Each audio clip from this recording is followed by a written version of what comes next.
Buenas noches.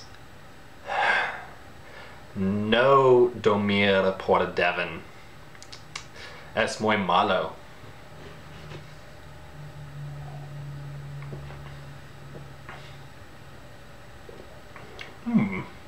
Cerveza es muy bien. Mucho muy bien. Mucho muy bien in Español. That's my terrible Spanish, and later you'll get to hear me abuse Middle English as well. Gosh, I love that color. I'm willing to bet you can't see it in the camera though. It being a shitty camera and the lighting being all weird. Language is a very interesting thing. One of the more fascinating aspects of language is how it changes over time. For instance, English went from Old English to Middle English to Modern English. Some people have started calling Shakespeare early modern English, but they're full of shit, so let's not listen to them. I want to talk today about this song I like. It's a very old song and no one knows quite where it came from. And I find it interesting because it's a modern English song that existed before modern English. It transferred out of Middle English, excuse me, into Old English, which is, into Old English. Got my orders wrong there. It comes from Middle English into Modern English. And the song is The Fox. The Fox Went Out. I'm not going to sing it because I can't sing, and if I did, everyone watching this video would immediately turn it off. But I think I can recite it. It goes, "The fox went out on a chilly night, prayed for the moon to give him light. He had many a mile to go that night before he reached the town, oh, the town, oh, the town, oh. He had many a mile to go that night before he reached the town, oh. He came to a great big pen, where the geese were kept therein. A couple of you are gonna grease my chin before I leave this town, oh, town, oh, town, oh. A couple of you are going to grease my chin before I leave this town, oh." He grabbed the gray goose by the neck, slung the little chick over his back. They all screamed quack, quack, quack with their little legs dangling down, oh. They all screamed quack, quack, quack with their little legs dangling down, oh. Then old lady Flipper Flopper jumped out of the bed. Out of the window she stuck her head. "John, John, the great goose is gone. And the fox is on the town, oh, town, oh, town, oh. John, John, the great goose is gone. The fox is on the town, oh." Well, John, he ran to the top of the hill. He blew his horn both loud and shrill. The fox said, "I better flee with my kill before I leave this town, or I'll soon be on my trailo, trailo, trailo." That's the way it goes. Well, he ran till he came to a closey den. There were his little ones, 8, 9, 10. They said, "Daddy, you better go back again, for it must be a mighty fine town. Daddy, Daddy, you better go back again, for it must be a mighty fine town, oh."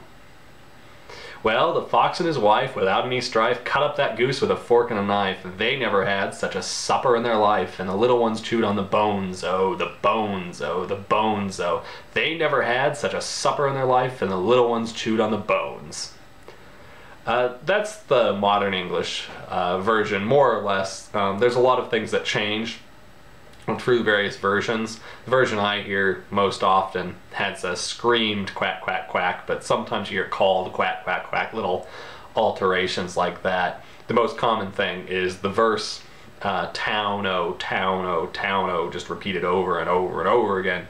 I would like to read, and there's no way I can do this one by memory. I'd like to read you the Middle English version of it. This is from the British Museum's library.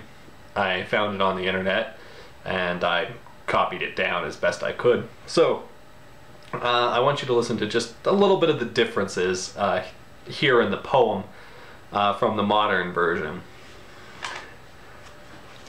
"The fox ye comin', pax vobis, quod the fox, for I am comin' to towna. It fell against the next night, the fox he ended to with all his might, withouten cola or candlelight, when that he came unto the towne. When he came all in the yard, saw the geese were ill afraid. I shall make some of you bread, or that I go from the town.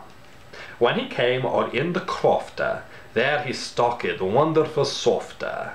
For here have I been fraid full oft, when that I have come to town. He hit a geese all by the eye, fast the goose began to cry. Out ye ende men as they might height, and said, false fox, lay it down. Nay, he said, so mote I thee. She shall go unto the wood with me, she and I under a tree among the berries brown. I have a wife, and she layeth sick. Many small whelps she hath to eke, many bones they mace pick, afore they lay down. So the first thing I really want to point off is that the cadence of the two are very much the same. You have this towna, downa rhyme scheme thing going on. And if you just read it without the tune, just read it straight, the two poems actually sound kind of similar. Middle English oddities notwithstanding. My own personal theory, one that's not endorsed anywhere because I just made it up, is made it up by reading the poem. It's not like I'm just coming out of this nowhere, that I'm just making it up, but it seems to me that if you have a language like Middle English where there are no silent letters, and you've got a word like town, which is spelled T-O-W-N-E, you have to keep pronouncing that E, and it becomes a sort of ah sound. Towna, towna, towna. Over time, it may become towno, towno, towno. And when people forget that that E was ever there, you've got a song in modern English that has town O in it. And as it's spread around, people forget, and they just sort of use it as a way to emphasize, an emphasizing refrain.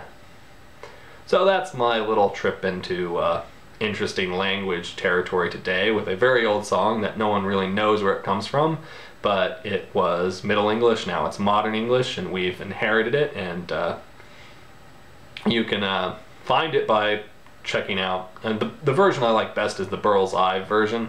So if you type in Burl Ives above and type the Fox Burl Ives, it'll come up, and you'll enjoy it, I think, unless you're some sort of godless communist who doesn't like cerveza.